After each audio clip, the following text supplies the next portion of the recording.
Boker Tov les filles, j'espère que vous êtes en pleine forme, Be'ezrat Hashem, Shavua Tov, pleine de force, Be'ezrat Hashem, pour servir Hashem dans la joie, dans la sincérité, dans la proximité la plus forte avec Akadosh Baruch Hu.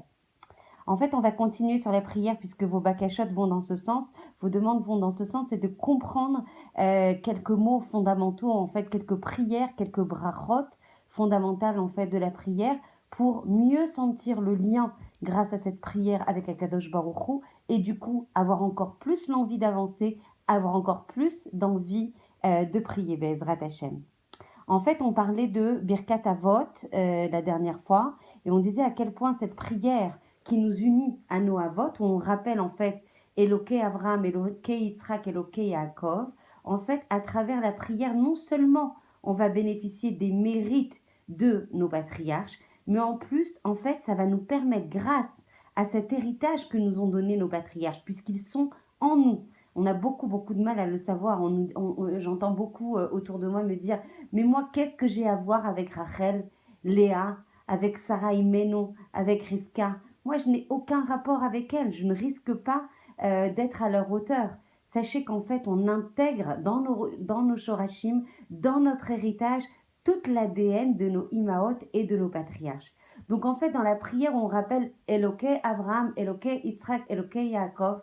On rappelle non seulement leurs mérites énormes qui vont nous accompagner en fait tout au long de la prière et qui vont la faire monter la plus haut possible, mais en plus, donc par leurs mérites, mais en plus, on va rappeler et on va projeter surtout notre propre parcours et la grandeur spirituelle qu'on doit atteindre grâce à nos patriarches et à nos matriarches.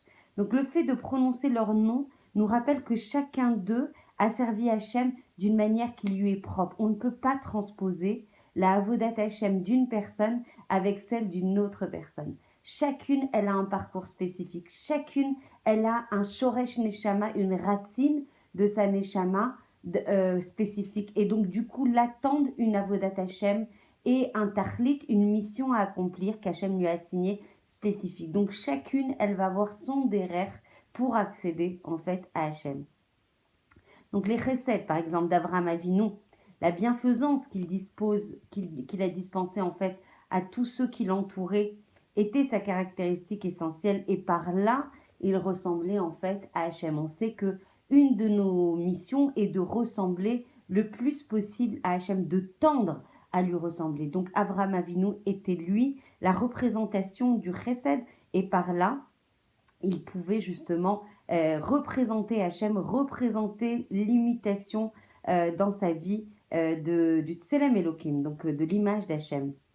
Donc en fait, il a perçu l'existence d'Hachem à travers tout le Teva, à travers la création. On se dit que Hachem aujourd'hui, il est dans le Olam du Shoresh Ne'elam, c'est-à-dire caché. Et en fait, juste en regardant la création et les merveilles et la finesse et la richesse et la pluralité de la création, on peut se rendre compte à quel point Hachem est grand. Plus la création est riche et dense et sophistiquée, et plus celui, le Yatzran, le créateur, est forcément immense, énorme, malé chassadim, malé plein de bienfaisance continuelle.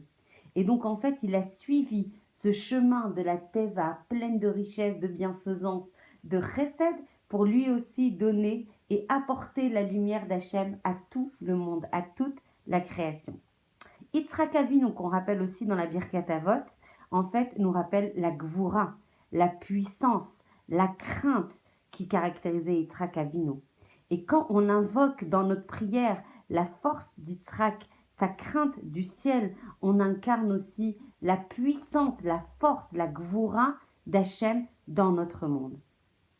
Pour Yaakov Avinu, qu'on rappelle aussi, et qui représente en fait Emet Vetif Eret, ça veut dire la vérité et l'harmonie parfaite.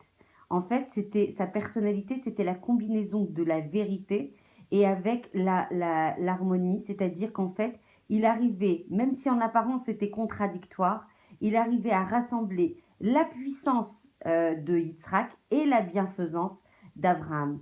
Donc en fait, lorsqu'on prononce ces mots, lorsque vous allez prononcer ces mots dans la prière, pensez, ayez la kavala d'éveiller ces qualités en vous. C'est-à-dire qu'on ne peut jamais gouverner, diriger notre vie uniquement par un principe de gvura, donc de crainte, de puissance, de force, mais on est obligé d'allier avec la bonne mida, avec la bonne mesure, des caractéristiques de chesed, de bienveillance, de chassadim vis-à-vis de notre vie, donc de notre famille, donc de nos enfants, donc de notre entourage, dans notre avoda, etc. C'est toujours un mélange, en fait, de l'ensemble de caractéristiques, de ces caractéristiques. Donc, en fait, si on agit ainsi, c'est-à-dire si on mélange vraiment avec la bonne mida, chacune selon sa personnalité, une source de force, mais une source de chesed, alors du coup, on va accomplir parfaitement le service d'Hachem. Et dans la bracha, quand on dit à quel, c'est-à-dire à quel, ça veut dire le tout-puissant, ça veut dire celui qui a des forces illimitées. Hagad, quand on dit à quel, Hagadol, Hagibor, Ve'anora. Hagadol, le grand, Hagibor, le puissant, Hanora, le redoutable. Gadol, ça fait référence à la tribu de Chesed. Donc quand vous allez dire Gadol, c'est Chesed. Tu penses au Rachamim qu'Hachem te prodigue toute la journée. Tu penses à la présence dans ce monde d'Hachem qui accomplit des actes de bienfaisance et qui renouvelle la création à tous les instants. Quand tu dis Hagibor, Hagibor ça veut dire la force, il fait référence à la puissance de la présence d'Hachem dans ce monde qui rend une justice parfaite à tout moment. Et enfin, Nora, et souvent on l'oublie, en fait il y a la Gvura, il y a le Chesed, donc Gadol, mais il y a aussi la Nora redoutable. On proclame sa présence à travers la vérité et la beauté de la création. El Elyon, c'est le Dieu suprême. Hachem, il est suprême, c'est-à-dire chacun de ses attributs, il est au-dessus de tout, il est transcendant. De même que l'eau, on voit l'eau comment l'eau elle tombe du haut vers le bas. En fait, pareil, la bonté, les chassadim, la bienfaisance, la miséricorde d'Hachem, elle va tomber du haut vers le bas, c'est-à-dire du Shamaim vers le monde qui nous entoure. Gomel chassadim tovim, qui accorde des bontés salutaires à chacun d'entre nous.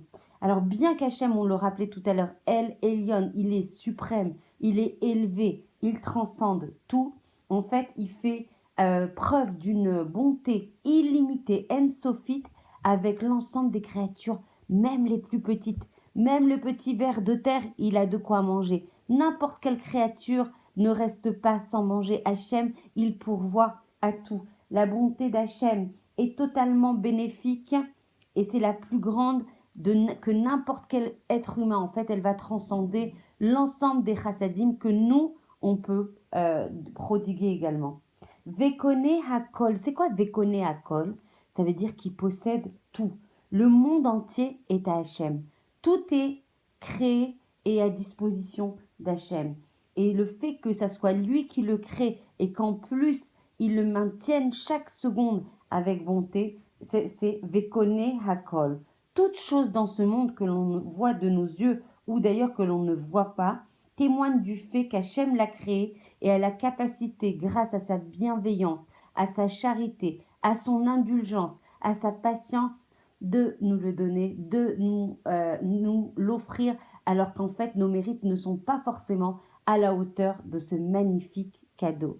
Vezocher, pardon, Chasdé Avot, et qui se souvient des grands actes de bonté de nos patriarches. Hachem, il se souvient de tous les chassadim, de tous les actes de bienfaisance, de toute la charité de nos avot, et comme si elles avaient été accomplies aujourd'hui, et grâce à ces mérites que nos patriarches ont accomplis il y a déjà des milliers d'années, en fait, ces mérites nous accompagnent tout au long de notre journée. Toute cette rounote, toutes ces qualités d'âme, ce service d'Hachem avec Messirut Nefesh, en fait, est imprimé dans notre Neshama et nous accompagne tout au long de notre journée. À nous de savoir aussi le dévoiler. Et du coup, c'est un mérite immense qui est laissé à notre crédit tout au long de notre vie. Et dès que nous en avons besoin, Hachem l'utilise en fait pour nous donner encore et encore. Donc voilà, Baruch Hachem, c'est une bracha qui est très très importante parce que c'est grâce à ce mérite, grâce à ces qualités qu'on imprime en nous et qu'on révèle en nous des qualités qui sont enfouies, des qualités d'âme qui sont enfouies en nous et qui ne demande qu'à être dévoilé. Voilà, j'espère de tout cœur que vous aimez investir dans l'explication, dans le sens profond de la prière, que cela vous aidera à encore plus sentir Akadosh Baruch Hu à côté de vous et que vous sentirez encore plus le lien et que vous aurez encore plus envie d'investir Bezrat Hashem. Je vous souhaite une semaine pleine de connexion avec Hashem, qu'Hashem vous accompagne chacun de vos pas et qu'on puisse révéler la Géoula Bezrat Hashem pour Hashem, mamash pour Hashem, pour que lui aussi il se sente enfin découvert en fait dans ce monde et qu'il puisse agir et plus dans la hastara, plus dans le fait d'être caché, mais de manière glouya, de manière complètement découverte et accessible à tous. Je vous embrasse très très fort et je vous retrouve demain, Bezrat Hashem.